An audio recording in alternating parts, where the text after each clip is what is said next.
So this is a really cool part of Cemetery Hill that I would like to share with you a wee bit. This is the right flank marker of the 74th Pennsylvania, and this is where my fourth great grandfather stood on July 2nd, well, July 1st, July 2nd, and July 3rd, 1863. And what's really significant about this spot is that from here all the way down there is the regiment line.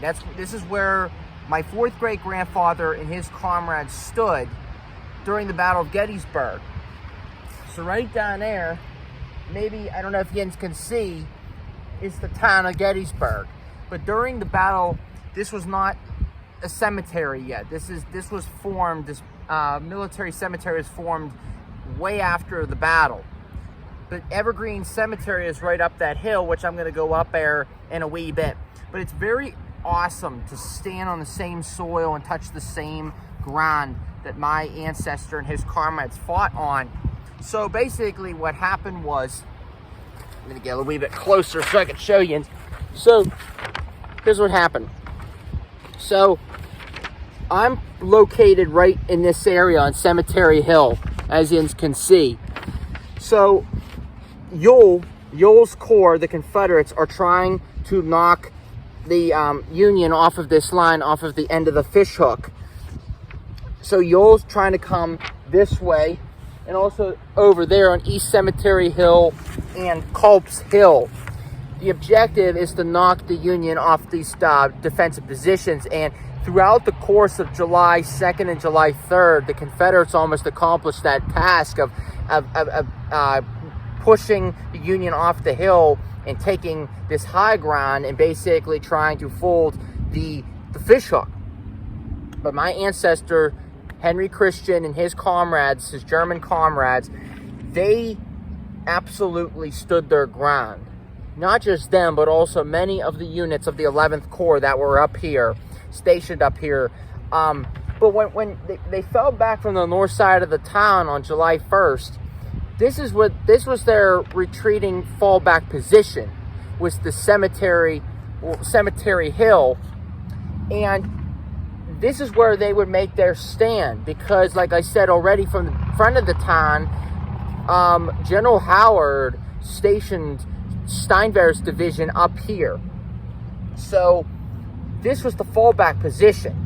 The 11th Corps was already stationary and already in a defensive position in order to defend this part, because this is the end of the fishhook. This is the whole line that spans down all the way to Little Round Top and Big Round Top. During the night of July 1st, 1863, many of the units and many of the men of the 11th Corps camped out here, primarily my fourth great grandfather and many of his comrades. And a lot of them weren't able to get sleep because the adrenaline was rushing through their veins all day. So a lot of them might have got a couple hours of sleep on the night of July 1st going into July 2nd. So they had to literally stay here with campfires and camp out throughout the night. And they said that during the battle, or after the battle into the nighttime of July 1st, you could see campfires everywhere on this hill. All the eye can see, because it was very dark back then because there's no electricity. So all you saw was campfires. And the men would do their nightly routines, meaning they would clean their rifles, they would eat, drink coffee, talk, or maybe get some sleep, because the next day they knew July 2nd was going to be a hard fight. That was going to be when the Confederates were going to try to attack this position and try to knock the Union off, which happened. Did not happen. There was a huge struggle on East Cemetery Hill and Culp's Hill, which I will go over there and talk about in a wee bit. But this is the right flank marker of the 74th Pennsylvania, primarily July 2nd and July 3rd, 1863. It's truly amazing to sit here. I got to pinch myself sometimes and just tell myself I'm here, that I'm here. It's crazy. It's a dream come true. I love it here. I do. Stay tuned. So one of the most famous and most prestigious monuments in the National Gettysburg Cemetery is the National Soldiers Monument here. This was dedicated, well, it was first proposed in 1865 during the end of the war, and then it was dedicated in 1869. This monument is dedicated to all the men that not only were wounded but primarily died during the Battle of Gettysburg. And what's amazing is that the dead are laid around the cemetery or around the monument in a U shape. And like I said before, this was not here. None of this was here. I really don't know what this was. This is probably open land. Somebody probably opened it, and then the federal government stepped in and said, we want this. Makes sense. So what's amazing about this monument, and I'm going to get a wee bit closer so you can see it. Well, this is the cemetery, basically. But let's get closer so you can see this. This is pretty cool. You got multiple statues here. So you got multiple things on this monument that really is iconic. So you got the soldier is talking to history, and she's recording what the soldier says. And in the middle of the discussion between them, it says Gettysburg, July 1st, 2nd, 3rd, 1863, the 3 days of the battle. I think that's really cool. Now, here's another thing. Watch this. So while I'm walking around, I'm going to tell you a little bit about the graves here. So many people don't know this, but in the Civil War, you didn't have dog tags like nowadays. You know what I mean? So if you were killed in action, there was no way to identify you except for something you wrote on your uniform or an identification pin or a badge. But many soldiers, what they would do is they would write in their uniform or write on their letter or something on them to be able to identify themselves. So many of the graves here, sadly, are unidentified soldiers. It's pretty sad to think that, but it's the tragic reality of the Civil War. And the Civil War actually inspired the military decades after to establish dog tags in order to identify the dead after battles, in order to give them recognition on the grave or on the cemetery. And right here you have industry, and then right here you have agriculture.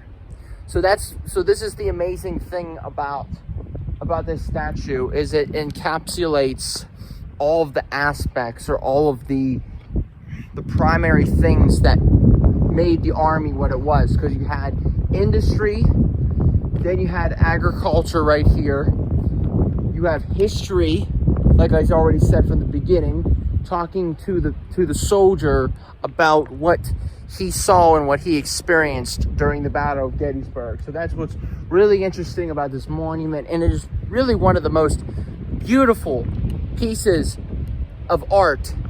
And I have a keen eye for art. I love art, and I love sculptures, and I love pieces like this because it not only is it art, but it represents a bigger purpose. It represents something bigger than ourselves.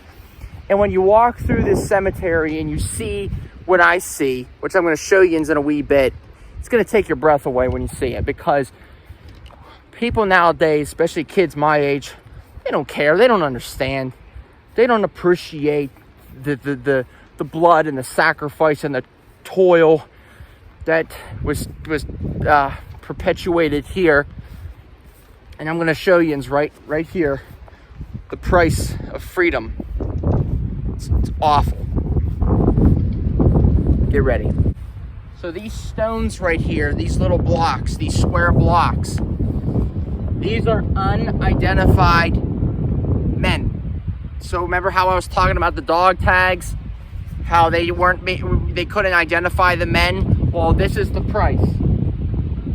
This is the grim reality of the Civil War. Total killed on both sides, 7,058 men. That's both sides. That's Union and Confederate.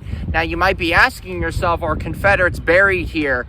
No, they are not. They are not buried here at Gettysburg Cemetery. Union veterans are only buried here. So men that fought for the United States Army are permitted to be buried here. But now, needless to say, I'm just going to talk about it for a wee bit. That doesn't mean that the Confederacy or the Confederate veterans of my mother's side of the family are, let's just say, not worthy to be buried here. I believe they are worthy. Yes, I understand that this is a United States federal cemetery dedicated to U.S. veterans, which these men are, and I respect that. But here's what I don't agree with. I understand the cemetery was laid out, and I understand the cemetery was founded a couple years after the war. And I know that. And I know that the wounds were still fresh. And I know that the mentality of the veterans and of the people were like, ooh, Confederates, ooh, ooh. And I think that's wrong. I feel that the Confederates should have been here. But they weren't. Let me tell you something. I'll tell you this. This is my opinion. It's not fact, it's not truth, it's my opinion. Two sides fought in this war. Two people, North and South, fought in this war. It don't matter if they were gray or blue. They fought and died here. And I feel that this cemetery, if you're really going to call it the soldier cemetery, if you're going to say this is for the soldiers, that this is for the veterans, it should be dedicated to both sides. After the Battle of Gettysburg, the Confederates' bodies were still here in unmarked graves. They just dumped them. Like they were nothing. Like their lives meant nothing. Really, at the end of the day. And it's really a shame. And it makes me sick. Because these are my cousins. These are my family members from Virginia. These are men. These are boys. And their body parts are sticking out of the ground and skulls and bones. And it's like, dude, what really is this? Is this respect? Is this honor? I don't think so. But luckily, these Southern organizations, like the Daughters of the Confederacy, the Sons of Confederate Veterans, and many of the see this wind today. But regardless, let's talk about it. Back to my point that the Southern children and the Southern veterans made sure that their Southern boys were sent back home. And most of them are buried, or a lot of them are buried at Hollywood Cemetery in Richmond, Virginia.